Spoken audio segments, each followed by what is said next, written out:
조영식의 강의마당의 조영식입니다. 좀 집중적으로 4차 산업혁명에 대해서 많은 강의를 했습니다. 그래서 오늘은 그동안 강의한 내용과 앞으로 강의할 내용의 어떤 교량적 역할을 하는 강의라고 보시면 좋겠습니다. 30년 가까이 했던 것들의 새로운 변혁이 일어나기 때문에 4차 산업혁명이라는 자체가 굉장히 커다란 변혁입니다. 그래서 그거에 대해서 오늘은 관심 있는 거가 이렇다라는 것도 중요하지만 그럼 어떻게 우리가 전략을 세우고 어떻게 우리가 다시 교육을 하고 러닝 배워야 되는지 이런 거에 대해서 한번 크게 세 가지로 한번 나눠서 오늘 시작을 해보려고 합니다. 그래서 좀 어려운 내용인데 저도 오랜만에 이걸 전체적으로 묶으니까 굉장히 머리가 아팠는데 편하게 들어주셨으면 좋겠습니다. 그래서 앞으로 계속 이런 쪽의 토픽들을 화두를 가지고 강의를 좀 해보도록 하겠습니다.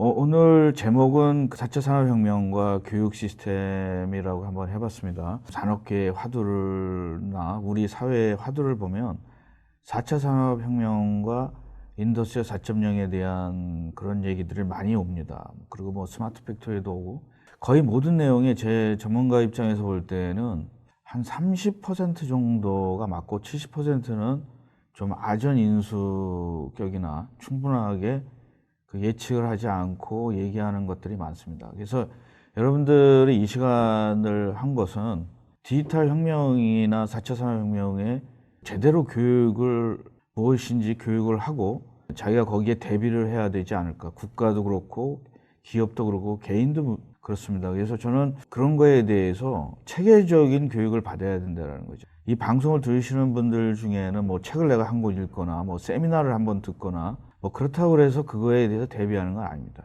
뭐 방송을 한번 보거나 신문을 읽거나 뭐 컬럼을 보고서 야 이거 뭐 해야지 되겠다. 나는 뭐 안다. 책 한 권 읽고 그런 거는 이 세상에 없습니다. 몇 년 동안 체계적으로 여러분들 아마 여기 그 강의를 하시는 분들은 학생도 있지만 각 분야의 영업이라든가 아니면 연구라든가 뭐 교육이라든가 이런 사업이라든가 이런 각 분야의 노하우가 있는 분들이실 겁니다. 근데 그거와 4차 산업혁명의 전략이나 정의 이런 것들과 결합을 해가지고 여러분들이 다시 대응을 해야 된다는 거죠. 근데 여러분들 아시겠지만 책 한 권 읽어가지고 젊은 시절에는 좀 그런 적이 있어요. 책 한 권 읽고 읽는다고 해서 대인관계나 자기개발이나 뭐 전문가가 될 수는 절대 없는 거거든요.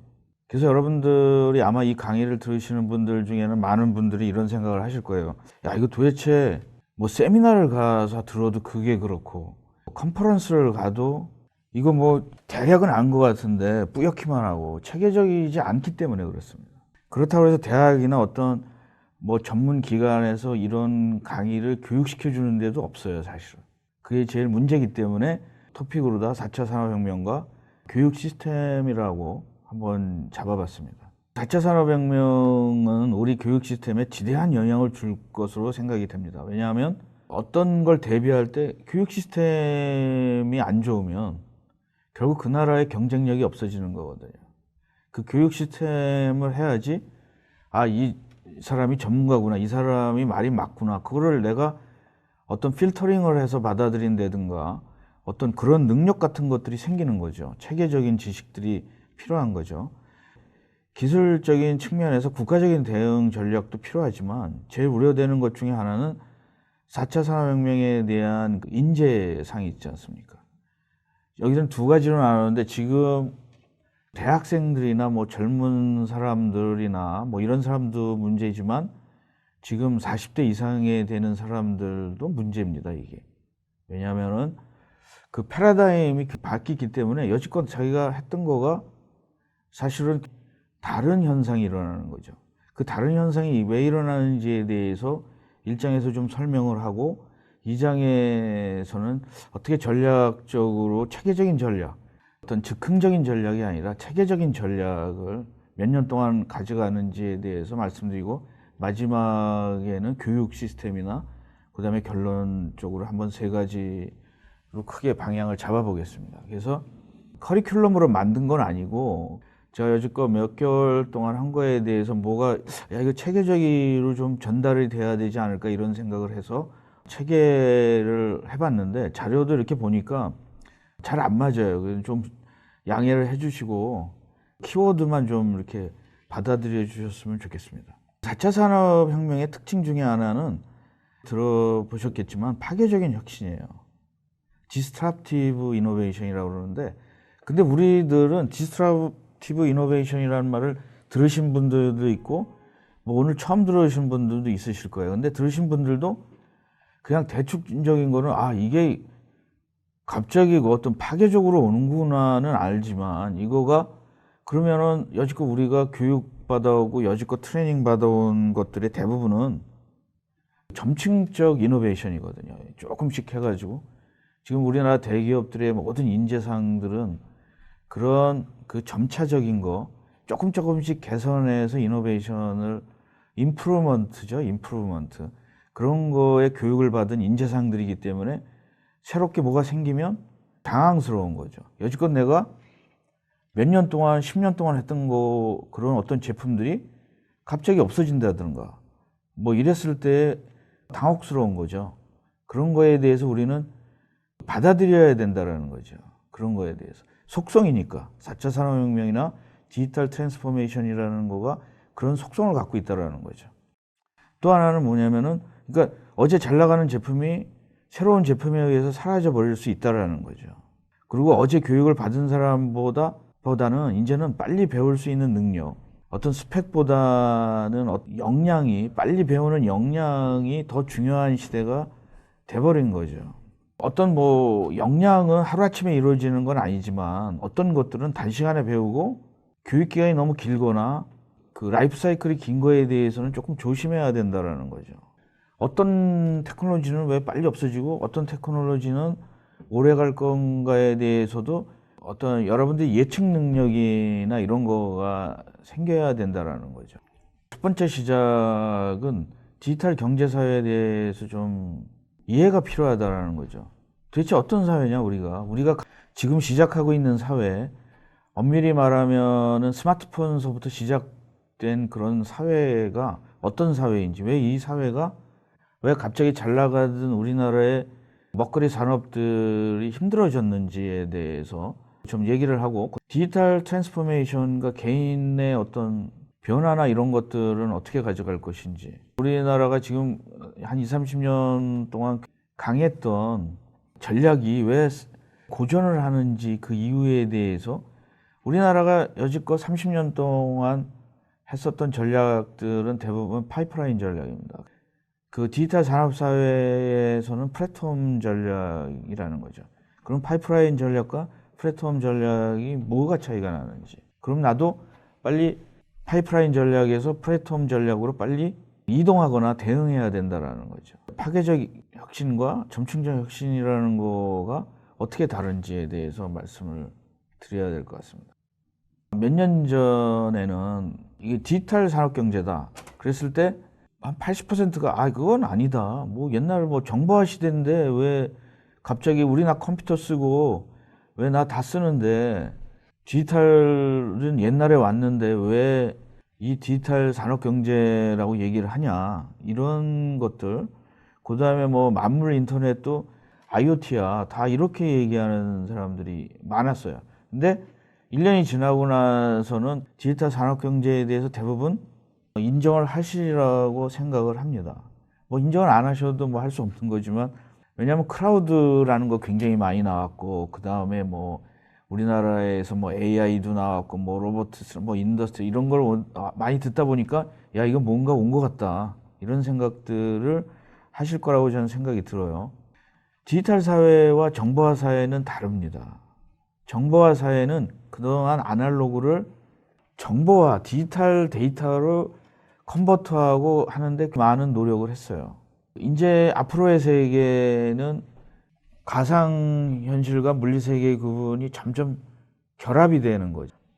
그 한 가지 예로다가 우리 PLM이나 이런 데는 옛날 디지털 매니팩처링이나 뭐 컴퓨터를 사용한 뭐 매니팩처링, 심 이런 것들이 있는데 그건 뿌리지 그거의 테크놀로지를 지금 쓰는 건 아니죠. 근데 많은 사람들이 옛날에 나는 이런 걸 했기 때문에 나와 연결돼서 이런 걸 했어. 그런 거가 글쎄 그 DNA만 갖고 있지 모양이 많이 변하다는 건 인정을 하셔야 될 것 같아요. 옛날에는 가치사슬이라는 말을 많이 썼는데 디지털 가치사슬이라고 저는 부르고 싶습니다. 왜냐하면 가치사슬이 비슷한 것 같으면서도 완전히 다른 상태를 가지고 있으니까요.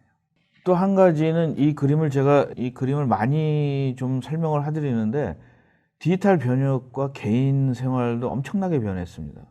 왜냐하면 여기 보시는 거가 웃기는 얘기로다가 이제 빈티지 소셜 네트워킹이라고 얘기를 했었는데 굉장히 나이 많으신 분들도 페이스북을 하세요. 소셜 네트워크도 하고 소셜 네트워크를 잘 못해가지고 뭐 신문에 뭐 방송 같은 데 보면은 소셜 네트워크를 그냥 옆에 있는 사람들에게 얘기하는 식으로 했다가 힘들어지는 경우도 많이 나옵니다. 어떤 정책가나 사업 비즈니스나 모든 개인들 여기는 대통령서부터 앞으로 대통령이 될 사람 모든 사람까지 포함되어 있는데 그 아날로그랑 디지털 트랜스포메이션 세계랑 구분을 못해서 문제가 많이 되는 거죠.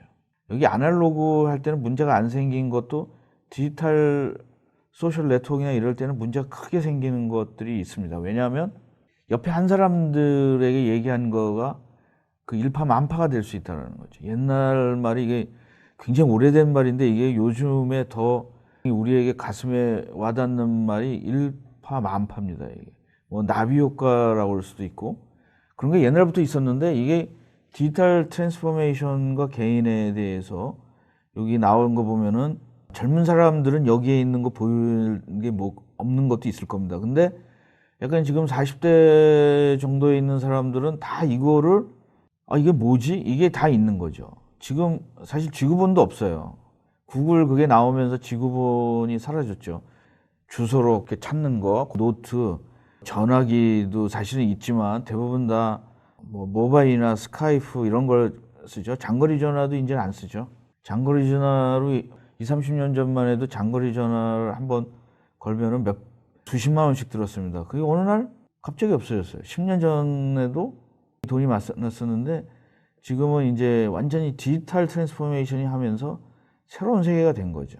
그 인스타그램도 있고 그다음에 우리나라에선 유명하지 않은 것도 있지만 굉장히 많은 그 디지털 변혁이 개인 사회에서도 많이 오는 거죠. 달력도 없어졌죠. 지도도 없어졌죠. 제가 이 장에서는 이런 거가 우리 사회에 엄청나게 변화를 했다라는 거에 대해서 여러분들이 인정을 해야 되는 거죠. 점점 인정을 안 하실 수가 없는 거죠. 이게 조심해야 되는 거죠. 제가 디지털에 대해서 많은 그 연구를 하지만 저도 모든 걸 다 경험한 건 아니거든요. 어떤 분들은 그 요새 그 랜섬웨어를 해서 돈을 물어주는 경우도 있고 보안이나 이런 거 컴퓨터 보안 같은 거를 잘하고 있다고 생각했었는데 전번 토요일 날 제 그 어떤 스마트폰에다가 영국에서 내 카드를 어떤 놈이 뭐 막 쓰고 있더라고요. 그래서 삼성카드한테 전화를 걸어가지고 그 무조건 정지시켜 버렸는데 얘기 들어보니까 어떤 사람은 뭐 한 외국에서 한 400만 원 정도 뭐 이렇게 써가지고 엄청나게 그걸 뭐 물어주고 그랬다고 그러는데 우리나라는 그런 거가 지금 굉장히 취약해요. IT 강국이라고 그러는데 IT가 일반 대중에 많이 해서 실생활에는 많이 쓰고 있는데 보안의식이나 이런 거는 취약해요. 그 관공서나 이런 데 취약합니다. 은행도 그렇고 디지털 트랜스포메이션을 할 때 주의하셔야 되지 않을까 이런 생각을 하고 있습니다. 이번에는 한번 디지털 전략에 대해서 작성을 한번 해보셔야 된다고 생각합니다. 이 공부하는 거나 내가 어떤 사업을 하는 거나 이럴 때도 디지털 전략이 우리나라는 부재입니다. 디지털 전략이 없어요. 모든 신문이나 이런 데나 방송에서 보면 그냥 소프트웨어를 공부해야 된다. 뭐 어떤 사람들은 뭐 스마트 팩토리를 해야 된다. 어떤 사람들은 인더스트리 4.0을 들어와야 된다. 어떤 사람들은 그 굉장히 단편적인 거, 기술적인 겁니다. 근데 기술적인 게 필요한 게 아니거든요. 우리가 그 요구사항을 하고 이 요구사항에 대해서 어떻게 로드맵을 세워야 된다라는 거죠. 근데 로드맵이 없어요, 우리는. 뭘 하나 하면 돈 타내려거나 뭐 이렇게 어떤 방송을 하기 위해서 그냥 즉각적으로 임기응변적인 거지 커다란 로드맵이 없어요. 그 로드맵이 디지털 전략인 거죠. 이 디지털 로드맵을 우리가 그 IT를 받아들이면서도 잘 안 했던 거가 ISP라는 거 들어보셨지 않습니까? 그래서 인포메이션 스트래티지 플래닝이라는데 우리가 국가적인 거나 기업이나 개인도 DSP를 만들어야 된다고 생각해요. 디지털 스트래티지 플래닝인 거죠. 우리는 재밌는 게 전략을 뭘 세우면 뭐 기업도 이러죠. 딱 와가지고 컨설팅 회사한테 우리 회사 ISP를 만들어 봐. 그러면 사람들이 ISP를 제대로 만드는 사람들이 없어요. 그 어떤 보고서, 아무도 안 보는 보고서니까 이거 장수를 해가지고 뭘 한다, 이걸 만들어서 쓰는데 그 ISP나 DSP나 전략 계획을 세우려면 그 사람들 요구사항을 줘야지 되는 거 아닙니까? 기업이, 국가가 나는 앞으로 세계 몇 위에 경쟁력을 갖추겠다. 나는 뭐 이 회사가 나중에 마켓에 지금 몇 퍼센트인데 몇 퍼센트를 하겠다. 그런 요구사항을 모두 다 받아들인 다음에 전략 계획을 세워야 되는데 우리는 요구사항이라는 게 없어요. 잘 갖고 와라. 요구사항 없이 전략 계획을 세울 수 있습니까? 이상한적인 거죠. ISP가 대충이지만 디지털 전략 계획은 잘 세우셔야 될 것 같습니다. 여러분들 지금 하고 있는 사업이나 자그마한 사업은 작게 필요한 거고 큰 사업은 크게 필요한 거고 뭐 어떤 조직엔 조직대로 필요한 거고 ASP를 잘못 알고 있는데 뭐 IT 솔루션을 사기 위해서 ISP를 하는 사람들도 있어요. 그래서 ISP를 IT 벤더에게 공짜로 해달라는 사람들도 있습니다. 잘못된 그 관행이죠, 그거. 그리고 ISP에 대해서 정말 정확하게 알고 그걸 그 프레임워크에 디지털 전략도 그 프레임워크에 같은 건 같고 전략 기획이라는 거는 달라질 게 없습니다. 환경을 분석하고 그거에 대해서 대응책을 하는 거니까. ISP에도 있을 거고 DSP에도 있을 거고 전쟁을 할 때는 전쟁 전략 계획도 있을 거고 모든 게 다 있는 거죠. 어디나. 결혼할 때도 결혼 전략 계획도 있었겠죠. 그런 것들이. 그러면 우선 우리가 요새 회자되는 단어들을 해봤습니다. 그래서 최근에 4차 산업혁명에 대한 핵심 단어, 키워드라고 들 수 있고 회자되는 단어들을 보면 로보틱스, 그 다음에 인공지능.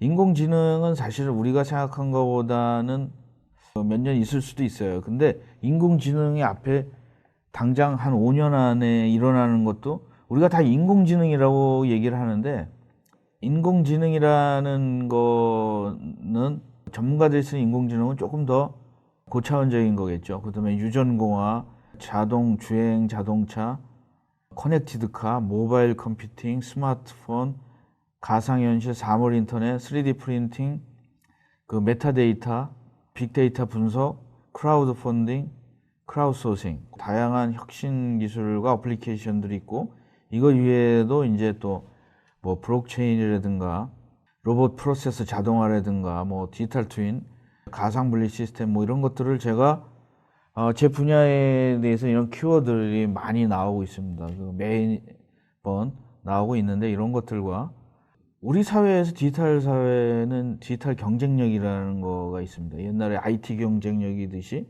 디지털 경쟁력이 있을 거고 디지털 경쟁력의 핵심은 디지털 전략이겠죠.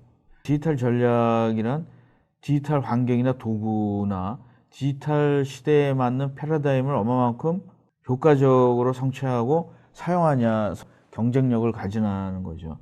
현재 디지털 도구의 대표적인 거는 이제 모바일과 연결된 기계, 뭐 웨어블 포함해서 요즘에 최근에 나온 거는 이제 음성을 통해서 웨어블이 약간 좀 지금은 죽었어요. 작년에 그렇게 확 들어갔다. 그러니까 여러 기술들이 나왔다가 시장이나 사용자들이 시큰둥하면 이렇게 또 사라지다가 그게 몇 년 있다가 또 다시 나왔다 이렇게 합니다. 근데 그 스마트폰만큼 그렇게 돈이 되고 잘 나가고 이러는 것들이 그 다음 거가 고민을 하겠는 거죠. 태블릿도 나왔다가 다음에는 웨어블도 나왔다가 가상현실도 나왔다가 탁 나와서 사람들의 관심을 끌지만 그것이 이제 지속적으로 돈이 되거나 투자가 되지 않으면은 사라지는 거거든요. 그래서 아무도 예측할 수가 없어요. 그 비즈니스적인 거는. 앞으로 이런 것들이 나오겠다는 웬만큼 자기가 전문 분야에다 하면 예측을 할 수 있지만 그거가 프로핏이 되겠다. 이런 거는 아무도 그 알 수 없는 거예요. 사람 마음은 뭐 진짜 그 예측이 거의 불가능한 거죠. 웨어블이 죽으면서 뭐가 많이 나오죠, 요새? 음성으로다가 하는 뭐 그걸 AI라고 그러는데 어떻게 보면은 인공지능 비서죠. 그래서 음성 인식이 발달돼 가지고 그런 쪽으로다가 이제 제품들이 많이 나오는 거죠. 그리고 또 IoT도 약간은 조용히 뭐 발전을 하고 있는데 처음만큼 뭐 IoT가 그렇게 많이 저기 하지는 않고 있습니다. 중요한 거는 그 수면 밑바닥에 엄청나게 발전을 하고 있다라는 거죠. 쪽에선 제조업이나 이런 데서는 뭐 저는 이제 관심이 엔지니어링 부분과 제조업 중에 이제 디지털 트랜스포메이션, 4차 산업혁명과 이런 것들을 제조업에 좀 그 국한시킨 것들이 인더스트리얼 4.0이라고 말할 수 있는 거죠. 엄밀히 말해서 일반 사람들은 혼용해서 쓰고 있는데 전문가들 입장에서는 약간 좀 디지털 트랜스포메이션, 4차 산업혁명, 그 다음에 인더스트리얼 4.0은 조금씩 범위와가 다르고 또 겹치는 것도 있지만 자기만의 독특한 것도 있는 거죠. 전략을 왜 우리가 어떻게 전략을 세워야 되는데 그거에 대해서 지식들을 좀 한다 그러면 현재 굉장히 잘 나가고 있는 것들은 플랫폼 전략인 거죠.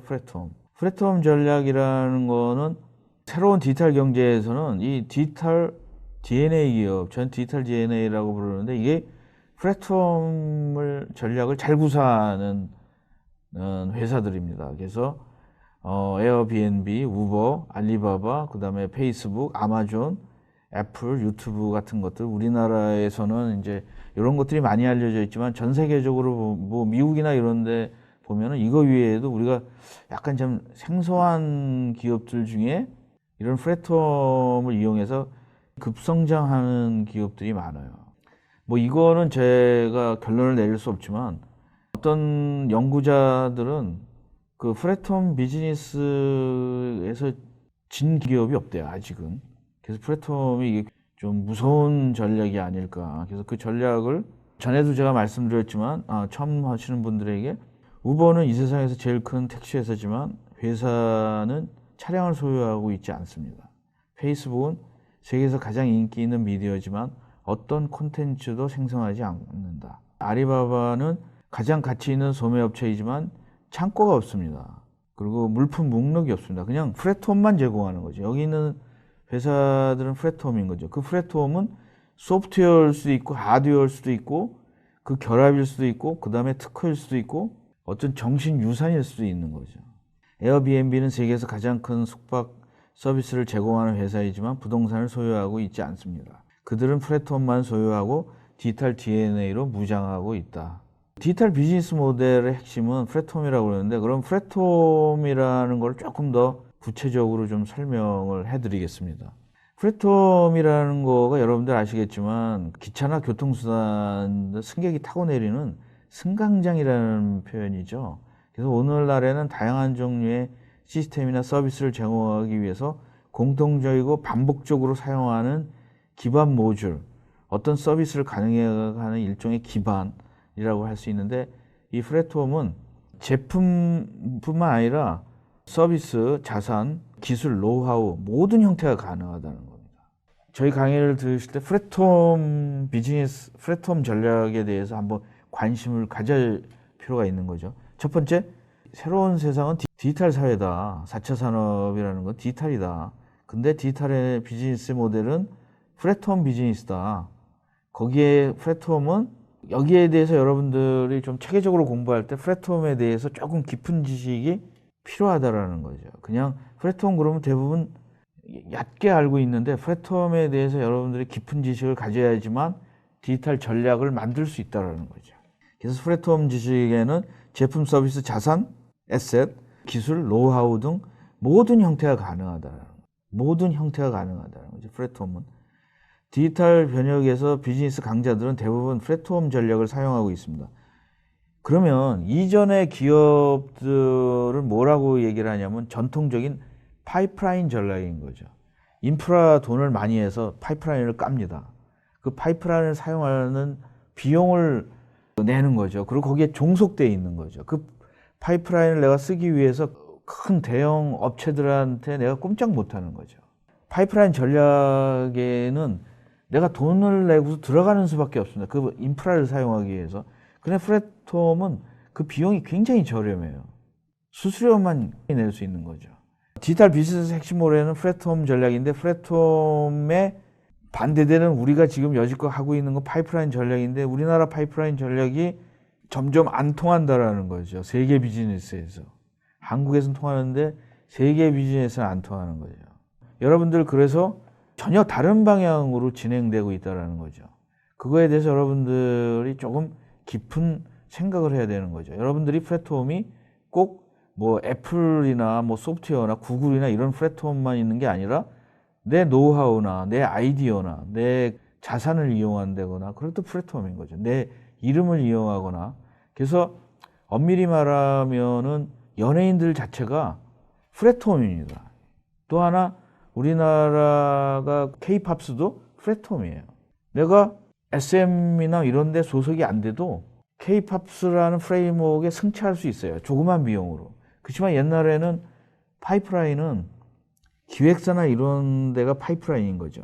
그 기획사에 내가 뭘 어떻게든지 해서 돈을 많이 투자를 하고 그 사람들이 투자한 거의 비용을 내가 분담하지 않는 이상은 거기 들어가기가 쉽지 않다는 거죠. 그 플랫폼 전략이 파이프라인을 이길 수 있는 것은 파이프라인을 지키는 문지기, 그러니까 파이프라인 전략이 약점이 뭐냐면 엄청나게 그 파이프라인을 유지하기 위해서 돈이 많이 든다는 거죠. 초기 비용도 많이 들지만 유지 보수도 많이 드는 거죠. 그리고 거기에는 파이프라인이 다른 데 방어하기 위해서 문지기들을 많이 고용하는 거죠. 돈을 내고 그 문을 통과할 때마다 통행소를 받는 거죠. 한국에서 새로운 기업이 살아남기 어려운 이유 중에 하나가 기존 기업의 통과세를 받아먹는 문지기 사업가들이 굉장히 많은 거죠. 예를 들어서 소프트웨어 벤더도 채널이나 뭐 이런 것들이 있습니다. 그래서 내가 진입하기가 어려워요. 그 채널에 돈을 내거나 뭘 하거나 리소스를 분담하거나 뭔가 내가 하지 않으면은 거기 들어가기 없는 거죠. 근데 그런 것들이 점점 없어지는 거죠. 디지털 그 4차 산업혁명에서는. 그 다음에 이제 현재 한국의 산업계에 관심을 가지고 있는 인더스트리 4.0도 어떻게 보면은 독일 플랫폼 전략이거든요. 그게 플랫폼에 들어간다면 한국 사업은 오랫동안 그 플랫폼에 종속될 수도 있어요. 그래서 대부분의 수익을 가져갈 수도 있습니다. 그 플랫폼을 그냥 플랫폼도 파이프라인도 힘들지만 플랫폼도 조심해야 된다는 거죠. 현재 한국이 힘들고 괴로운 것은 그동안 잘 통했던 파이프라인 전략이 급속히 무너지고 있기 때문에 있습니다. 조선이나 뭐 이런 데가 파이프라인 전략 전통적인 그동안 먹거리들이나 큰 그룹들이 할 수 있는 거가 파이프라인 전략을 많이 구사한 거죠. 근데 점점 4차 산업에서는 쉽지 않아지는 거죠. 또 그 사람들은 또 뭐 다른 방도를 찾겠지만 현재는 그거가 게임 체인저들이 많이 생기니까 쉬운 게 아니죠. 파이프라인 전략은 기득권을 가진 재벌 기업이 금융의 자본을 빌려서 대규모 인프라를 투자해서 자신의 영역을 지키는 전략이다. 이런 전략에 대해서 인력을 공급해 온 것이 한국의 파이프라인 전략, 교육 시스템인 거죠. 지금 어떻게 보면 우리가 대학 시스템이나 이런 거는 저는 파이프라인 교육 시스템이라고 생각합니다. 왜냐하면 대기업이나 뭐 사실 공무원들도 파이프라인이죠. 한번 하면 어느 정도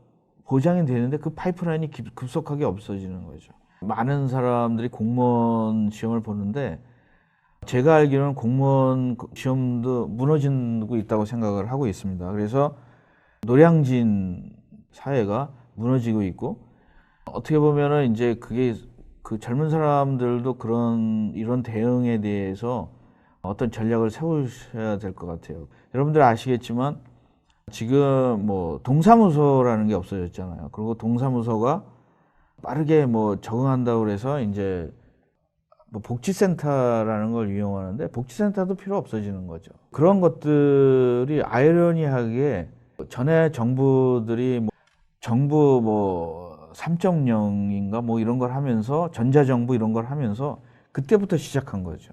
왜냐면 그걸 하면 국민들이 편리하게 생각했는데 이제 급격하게 동사무소의 기능이 없어진 거죠. 동사무소 가서 뛸 게 아니라 인터넷에다 세금 내고 어떻게 보면은 이제 모든 정부 기관이 점점 이런 디지털 트랜스포메이션이 되면서 없어지는 거죠. 다 인터넷으로 해버리니까. 은행권도 그렇고. 그리고 이제 요즘에 나오는 나중에 말씀드릴 건데 블록체인 테크놀로지 같은 것이 생기면 은행권도 무너지는 거죠. 내가 은행의 서버에 연결하지 않고 내가 거래할 수 있는 비즈니스의 P2P로다가 하니까 뭐 그런 게 필요 없는 거죠. 그 가운데 있는 브로커가 없어지는 거죠. 그리고 요즘에 저희가 굉장히 어렵습니다. 크레딧 회사들이, 카드 회사들이. 왜냐하면 어느 날 크레딧 카드 회사들이 모든 걸 지배할 거라고 생각했었는데 그게 이렇게 얼마 몇 년이 못 가고 이제는 뭐 삼성페이도 있고 애플페이도 있어가지고 그 카드 회사들 중에 내부망으로다가 돈을 벌던 그런 것 회사들이 점점 없어지는 거죠. 그게 파이프라인 전략을 구사했던 것들이 급격히 사라지고 있는 거죠. 그래서 여러분들이 지금 새로운 계획을, 디지털 계획을 세우면은 파이프라인 계획보다는 플랫폼 전략을 만들어야 된다라는 거죠. 교육들은 이제 한국의 파이프라인 교육 제도입니다. 열심히 공부해서 스펙을 올리고 대기업에 가서 은퇴할 때까지 근무하는 것이 가장 성공한 개인의 삶이라고 생각한 것은 파이프라인 교육이라는 거죠. 그럼 플랫폼 교육 제도가 필요하다라는 거죠.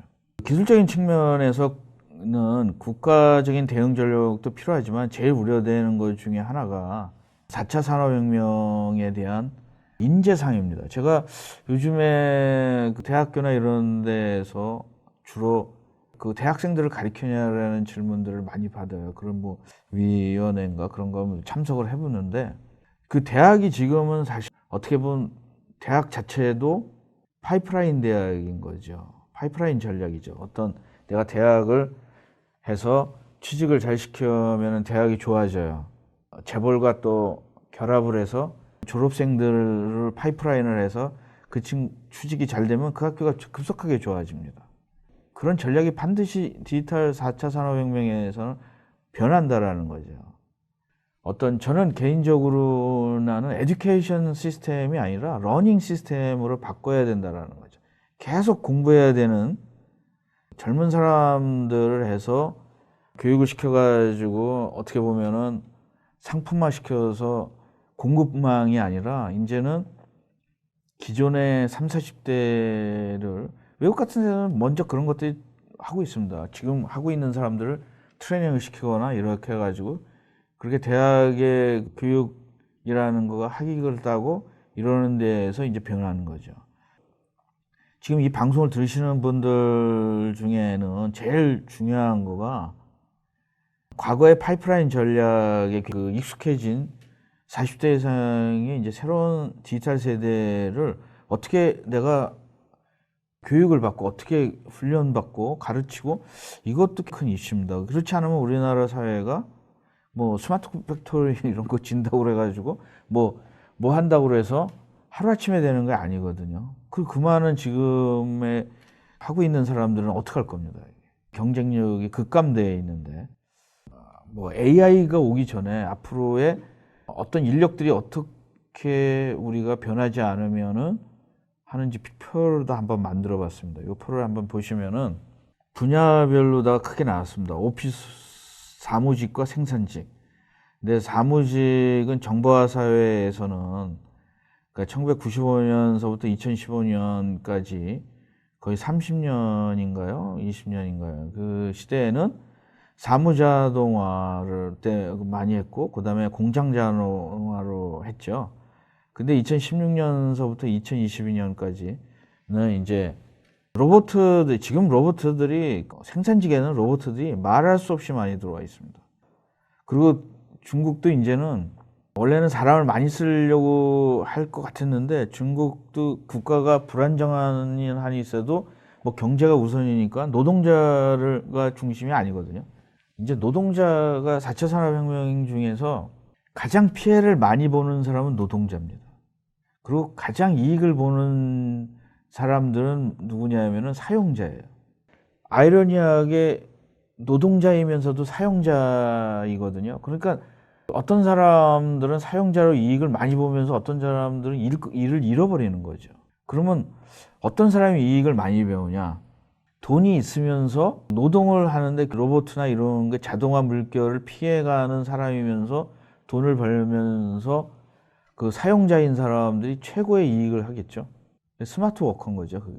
그럼 2016년서부터 20년까지 보면 당장이죠. 이거가 올해서부터 2020년이면 사무직은 로보틱 프로세스 오토메이션이라고 해서 RPA가 와서 간단하게 뭐 엑셀이나 뭐 전화 받거나 이메일을 관리해주고 뭐 이런 사람들이 다 없어지는 거죠. 이게 컴퓨터로 다 비서가 하는 거죠, 그게. 음성 비서랑 결합이 되고 사무직뿐만 아니라 무슨 그 의사나 간단한 의사들도 힘들어집니다. 생산직에서는 CRA라고 해서 협업 로봇가 많이 오는 거죠. 커다란 페인트 칠하거나 무슨 위험한 뭐 조립하거나 이런 걸 떠나서 이제는 인간이 한 조그만 상세한 것도 로봇가 이제 침투되는 거죠. 생산직과 사무직의 직원들이 직업을 잃을 것 같습니다. 4차 산업혁명에서. 이걸 어떤 식으로든지 국가나 이 사회가 대응해 주지 않으면 사회 문제가 될 수 있다는 거죠. 2021년서부터 2025년까지는 인지 디지털 노동력이랑 스마트 공장이나 트윈 디지털 이런 것처럼 좀 고급이 옵니다. 이걸 때는 초창기 2016년서부터 2020년까지는 아주 단순 노동자들이 직업을 잃는데 2021년서부터 29년에는 약간 중급 초급이나 초급 노동자, 초급 엔지니어들이나 초급 전문가서부터 직업을 잃기 시작합니다. 앞으로 어째 17년이니까 몇 년 안 남았죠? 지금 이제 대학생들이나 이런 공부하고 있는 젊은 사람들은 웬만큼 공부해가지고는 직업을 얻지 못할 수도 있어요. 대학을 나왔다고 하더라도 그 사람들이 할 정도면 2021년서부터는 그 인지 디지털 노동력이나 스마트 팩토리가 대응할 수 있으니까요. 그 다음에 2003년서부터는 인공지능이나 뭐 CPS 이런 것들 오히려 이건 제 예측이기 때문에 뭐 그냥 흘리셔도 되긴 합니다. 근데 제 예측 나름대로는 제 예측이 잘 맞는 편이거든요. 그래서 한번 좀 생각해 보시는 것이 어떨까 이런 생각을 하고 있습니다. 블록체인이라는 건데 우리 비즈니스에도 이제 블록체인이 하나씩 들어오기 시작합니다. 이게 올해 뭐 몇 년, 2, 3년 사이에 본격적으로 이제 시동을 하는데 블록체인이라는 거는 이제 크게 다른 점이 뭐냐면 현재 모든 그 트랜잭션은 서버를 통해서 중앙 서버를 통해서 하지만 서버가 필요 없는 거죠. 이 블록체인 테크놀로지는. 그럼 내가 내 옆에 있는 개인에게 돈을 보낼 때도 은행권이나 뭐 이런 거기에 인증을 받을 필요가 없는 거예요. 우리 서로 인증을 할 수 있으니까요. 그 묘한 거죠. 그동안은 이제 크레딧 카드가 지금 힘들어졌지만 미래에는 은행이 올해 제가 어떤 기사에서 봤는데 P2P로다가 돈을 빌려주는 거가 커졌다고 그러는데 조그만 돈들은 내가 은행 가서 빌릴 필요가 없는 거죠. 블록체인의 그 테크놀로지는 또 클라우드가 아닌 서버 베이스드가 아닌 P2P 네트워크가 된다는 거죠. 그러니까 어떤 거는 클라우드로 가고 어떤 거는 P2P로 가고 어떤 거는 이런 게 막 테크놀로지가 많이 발전된다는 겁니다. 여지까지 요즘에 좀 잘 나가고 있는 블록체인 스타트업들이 굉장히 많이 나오고 있습니다. 그래서 스타트업들이 근데 저는 스타트업들이 이거 지금 하고 있는데 지금 여기에 보면 블록체인이 페이스북, 트위터, 뭐 드롭박스 저기 지금 뭐 에어비앤비 지금 다 디지털 DNA 가진 놈들은 다 이 블록체인 테크놀로지가 제가 아까 말씀드린 디지털 DNA라 있다라는 거죠, 이게. 파이프라인 DNA가 아니라 디지털 DNA라는 거죠, 이게. 제일 무서운 것 중에 하나, 지금 페이스북이 여러 플랫폼을 가지고 있잖아요. 지금 저희가 라이브도 페이스북의 플랫폼을 사용하고 있는데, 얘네들이 어느 날 지금 전화기나 메시지도 막 잡아먹고 있고, 이 방송도 하고 있고, 그 다음에 이제 어느 날 돈 거래까지 하면, 내가 페이스북을 통해서 누구한테 돈 보내고 돈 꾸고 이런다면 굉장히 무서워지는 거가 오르는 것 같아요. 근데 얘네들이 벌써 준비하고 있다고 저는 생각합니다. 그러면 구글도 힘들어지는 거죠. 구글이 제일 무서워하는 상대가 페이스북이거든요, 사실. 그리고 페이스북이나 구글이 제일 무서워하는 것 중에 하나가 아마존이고요. 기업들이 무서운 기업으로다가 다 4차 산업혁명에는 뭐 엄청나게 얘네들 영향권이 지대할 거라고 저는 생각이 듭니다. 그래서 여러분들이 블록체인이나 비트코인 이런 것들도 중요한 테크놀로지가 될 수 있다는 거예요. 디지털 DNA라는 거죠. 여기에 보면은 이제 블록체인이 어떻게 트랜잭션이 일어나나. 지금 하고 있는 모든 ERP나 뭐 PLM, MRO 이런 모든 트랜잭션도 블록체인을 결국 쓸 것 같아요. 그렇다면 서버가 필요 없는 거죠, 서버가.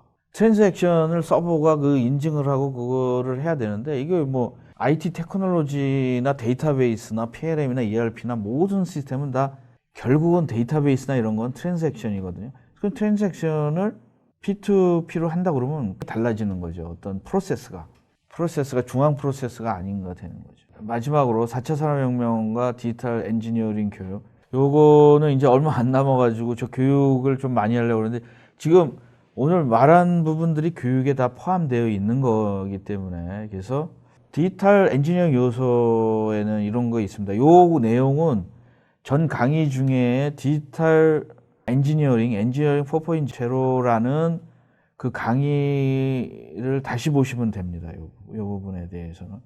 디지털 엔지니어링 모델, 여기 엔지니어가 아닌 분도 계셔가지고 요거는 그냥 넘어가겠습니다. 그래서 4차 산업혁명 중에 요 부분도 엔지니어의 전략은 이렇게 변한다는 거. 여기 듣는 분신 중에서 이제 소프트웨어 비즈니스를 하시는 분들 중에는 아까 제가 말한 대로 블록체인, 또 4차 산업혁명으로 해서 파이프라인이 붕괴되면서 플랫폼 전략으로 가면서 이제 강한 영향을 주는 거죠. 우리가 크게 영향을 주는 거가 미래는 블록체인, 현재는 클라우드, 인더스트리얼 클라우드나 클라우드, 라이센스 정책 때문에 현재 소프트웨어 판매, 유지 보수, 지원 전략 이런 것들이 클라우드 환경에 의해서 크게 변화될 수 있습니다. 이것들은 현재 채널 영업이나 라이센스 정책에 커다란 변화를 줄 겁니다. 그러니까 결국은 지금 채널이 없어지는 거죠. 클라우드이기 때문에 소프트웨어를 옛날에 플라피 디스크나 뭐 이런 걸로 샀는데 이제는 그런 것들이 필요 없어지는 거죠.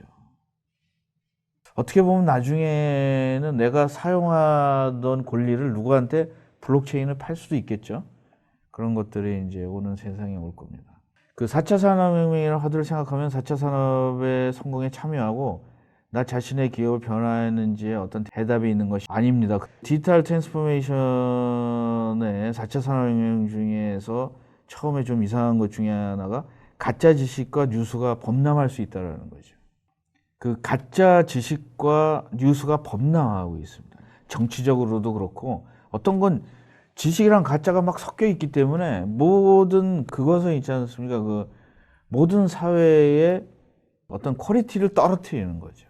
그러니까 디지털 사회가 여지껏 좋은 점도 있지만 제가 좋다 나쁘다를 떠나서 오는 거고, 좋은 점은 고객에게는 편리하지만 노동자의 입장에서 보면 직업을 잃을 수도 있다라는 거고, 또 하나는 가짜 지식과 가짜 뉴스가 범람하는데 그걸 필터링을 안 하면 검증 시스템이 아직은 없는 거죠. 그냥 누가 올리면은 이제 일파만파가 되는 거죠. 그게 어떤 지식들이 옛날에는 파이프라인일 때는 그래도 뭐 중앙에 편집장이나 이런 사람이 필터링을 해서 그 사람이 상식이 있으니까 필터링을 해주는데 지금은 필터링 없이 모든 지식들이 그냥 나가버리는 거죠. 가짜 지식이랑 가짜 뉴스가. 뭐 카더라가 그냥 IT 기술을 사용했는데 그게 IT 기술이 얼마만큼 나에게 데미지를 온다라는 거를 인지를 못해요. 그건 개인 사생활도 있는 거고 비즈니스도 있는 거고 어떤 정치적인 거나 이 사회에 악영향을 미치는 거죠. 그래서 가짜 지식과 뉴스가 범람하다 보니 독자들은 더욱 힘들어지는 세상이 올 수도 있다. 인터넷에 있는 정보가 모두 진실은 아니다.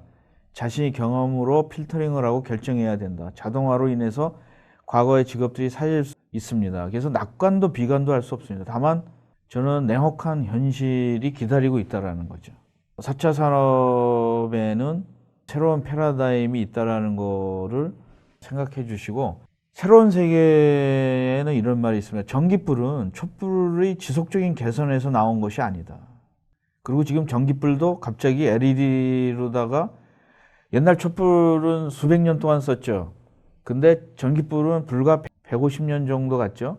LED는 백열전등 뭐 이렇게 해서 이제 수명이 짧아지는 거죠. LED 다음에 또 뭐가 나올 거야. 그런 것들을 생각해 주시면서 끊임없이 공부하시는 환경이 돼야 될 것 같습니다. 4차 산업혁명에 대한 지속적인 체계적인 교육은 저희 방송이 한번 지속적으로 맡아볼까 합니다. 그래서 오늘 여기까지 방송을 하고 조금 더 질문도 해주시고 앞으로 어떤 것에 대해서 알고 싶은 것이 있으면은 피드백이 되니까, 지금 사실 저 혼자 방송하느라고 제가 페이스북에 댓글을 못 달았는데 이제 조금 더 여유가 생기면은 페이스북에서 직접적으로 질문도 받고 그 자리에서 어떤 방향성도 해드리고, 앞으로는 사실은 디지털 DNA라는 거가 리얼타임이거든요.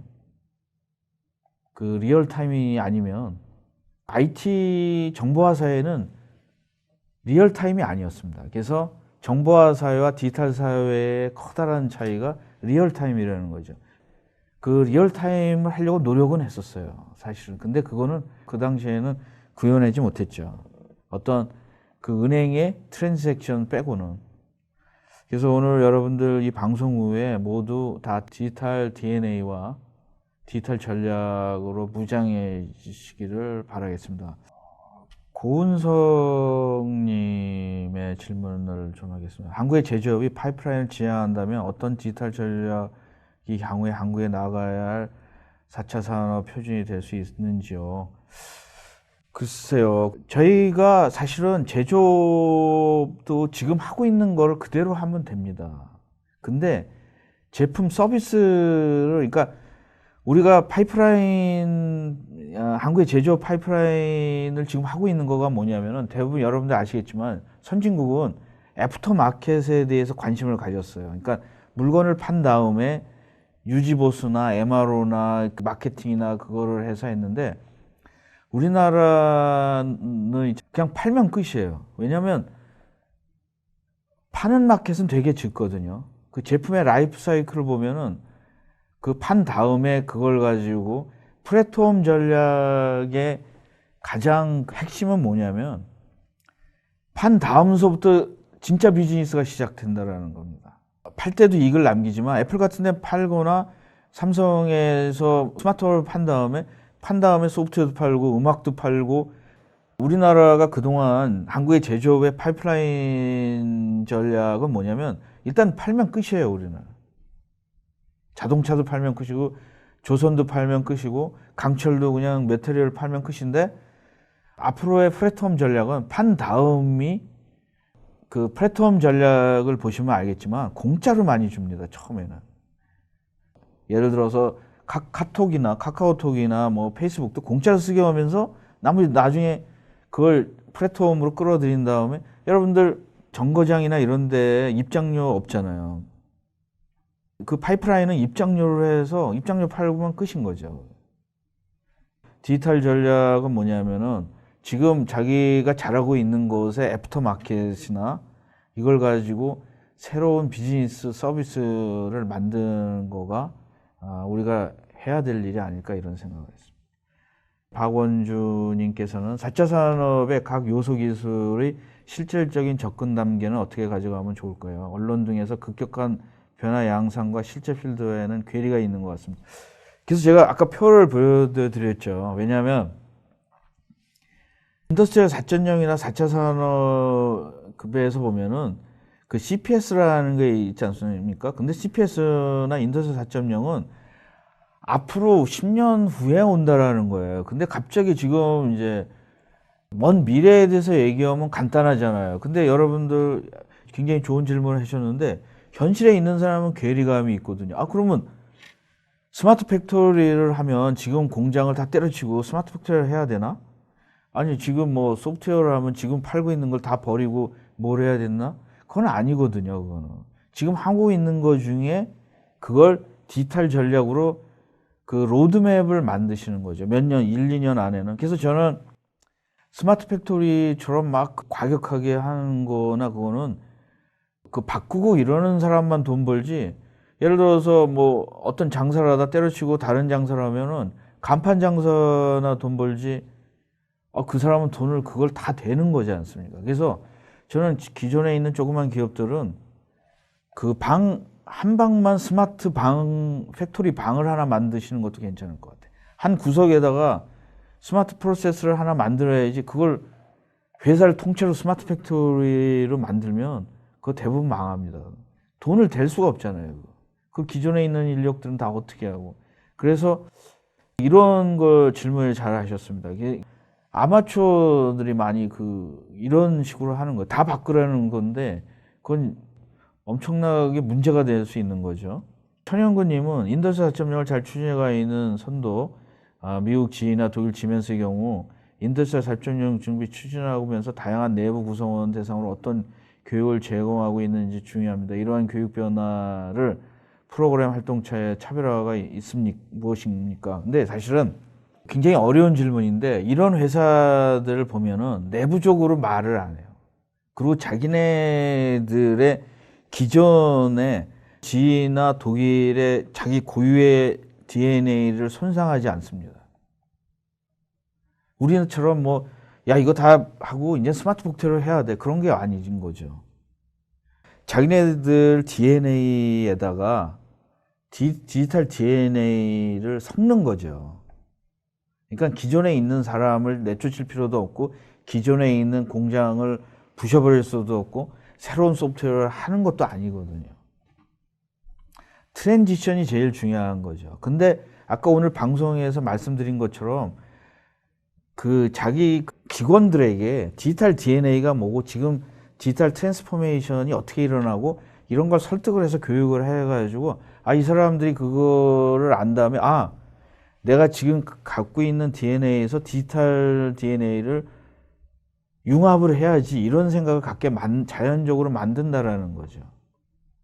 그러면서 어떤 나름대로는 천재가 그 스마트한 친구가 내부에서 어떤 리더가 커다란 프로세스에 혁신적인 디스트럭티브 이노베이션 하나를 제시를 하면은 그거에 점층적으로 옮기는 거죠. 하루아침에 옛날 거 다 포기하고 이걸 따라 이런 게 아닌 거죠. 그래서 GE나 지멘스나 SAP 좀 잘하고 있는 그 테크니컬 회사 중에는 락히드 마틴 회사는 자기네 나름대로의 DNA를 가진 디지털 프로세스를 만들어서 보급하고 있습니다. 그게 아까 보여드린 것 중에 하나가 디지털 테페스트리입니다. 디지털 기술을 쉽게 얘기해서 옛날에는 이렇게 그 요구사항 하고 이제 설계하고 지자장 만들고 양산하고 폐기하고 이런 라이프 사이클을 가졌는데 이제는 그거를 모두 뭘 결정할 때마다 모두 모여서 한다라는 거죠. 라이프 사이클이 그냥 이건 컨커런트 엔지니어링이랑 다른 개념입니다.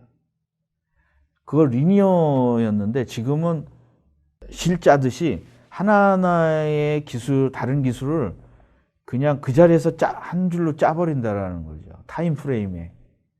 페이스북에도 그 타임라인이 있지 않습니까? 타임라인에 모든 사람이 와서 다 떠들고 있지 않습니까? 동시대에. 그 기록이 남지 않습니까? 그 페이스북 프로세스 같다라는 거죠. 내가 생산에 있는 사람들이나 치공구에 있는 사람들은 개발하거나 도면을 올게 저는 기다리고 있는 거잖아요. 그게 아니라는 거죠.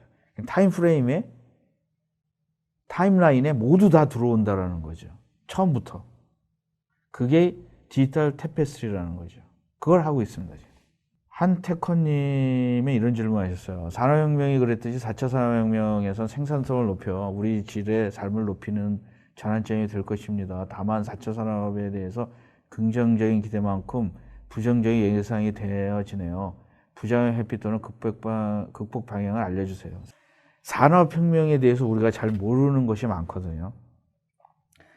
제가 한번 이 인더스트리 4.0을 한 2, 3년 전에 공부하기 전에 산업혁명에 대해서 한번 공부를 해봤더니 산업혁명이 굉장히 노동자에게 엄청나게 고난이 왔어요. 그리고 산업혁명은 그 자본가들이 만든 혁명입니다. 그 노동자들이 만든 게 아니에요. 그래서 4차 산업혁명이 영국에서 일어날 때, 영국이 최초로 일어날 때 영국은 약간 좀 귀족주의나 이런 어떤 계층이 심했기 때문에 독일에 비해서 하류층들이나 집사라고 그러죠. 그 귀족들의 집사들이 엄청 나이 든 사람들이 직업을 잃어서 불행한 게 많았어요. 그래서 그런 소설들이, 암울한 소설들이 엄청나게 나왔습니다. 근데 그게 독일로 갔을 때 독일은 그때 뭐 공산주의, 사회주의도 나오고 그래서 독일은 일찌감치 귀족들이 몰락했기 때문에 독일은 그 산업혁명을, 기계화 산업혁명을 잘 받아들였어요.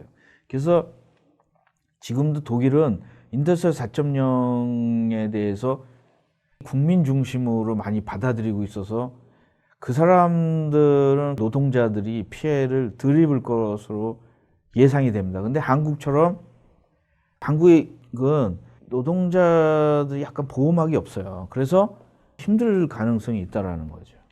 거기서 뭐 질문들이 너무 많아가지고 지금 뭐 다 대답하기는 하고 맨 마지막에 송민수님이 이런 질문을 하셨어요. 이건 황당한 생각일 수도 있는데 모든 것이 실시간으로 디지털화된 상황이 생겼을 때 007 영화나 걸프전처럼 EMP 한 방 쏘면 그 나라나 그 지역이 마비가 됩니다. 스마트 팩토리에 무선 센서를 강조하는데 아날로그도 반드시 연결돼서 안정적이라고 생각합니다. 현재 국가 산업이나 중요 시설 모두 유선이고 자동보다는 수동이 더 많은 걸 볼 때 4차 산업혁명이 반드시 좋은 것이라고 생각하지는 않습니다.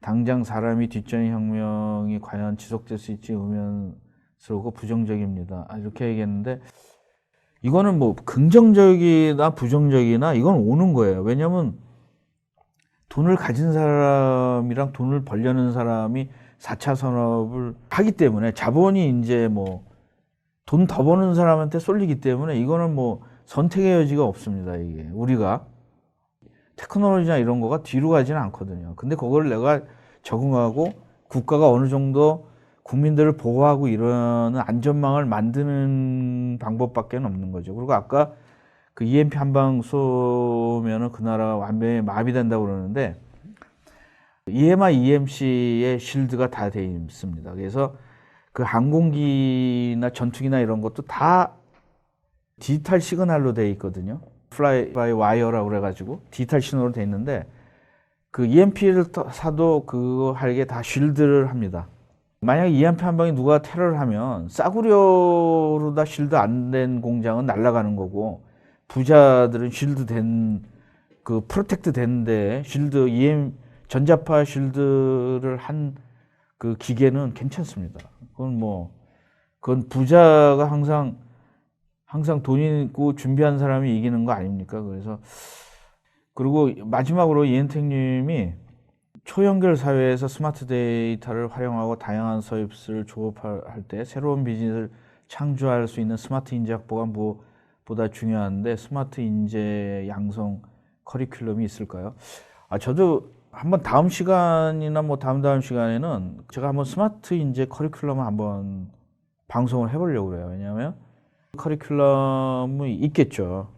저도 준비는 좀 해보고 있는데 완전하게 뭐 그런 질문들을 많이 봐요. 대학교 같은 데에서 이 사람들을 어떻게 가르쳐야지 디지털 사회나 스마트 팩토리에 가서 사용할 수 있냐 이런 질문들을 많이 하는데 우리 사회가 총체적으로 좀 고민해야 될 것 같습니다. 그래서 저는 모든 분야에 제가 알지는 않고 저는 엔지니어링 분야에만 우선 만들려고 합니다. 엔지니어링 분야나 개발이나 R&D 분야는 늘 하고 제가 볼 때는 또 이제 앞에 매뉴팩처링 분야에도 앞에 부분들이나 뭐 MRO 부분 정도를 만들 수 있을 것 같아요.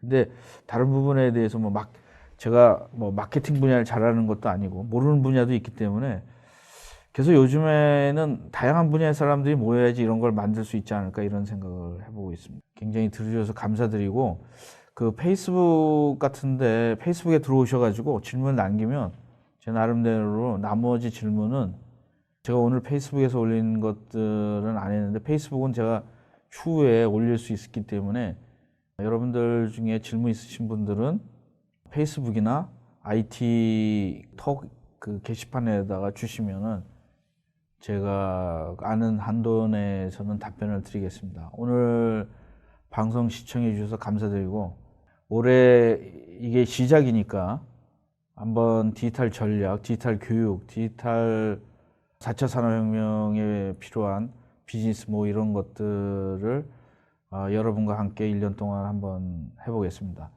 여러분들 얼마든지 참여를 해주시는 것을 환영하고 또 계속 오늘은 그 페이스북 라이브로 한번 시도를 해봤는데 추후에는 뭐 오프라인도 해볼 수 있고 온라인도 동시에 할 수 있고 한번 해보겠습니다. 네, 오늘 방송 시청해 주셔서 감사드리고 조영식의 지식마당 지식방송 이것으로 마치겠습니다.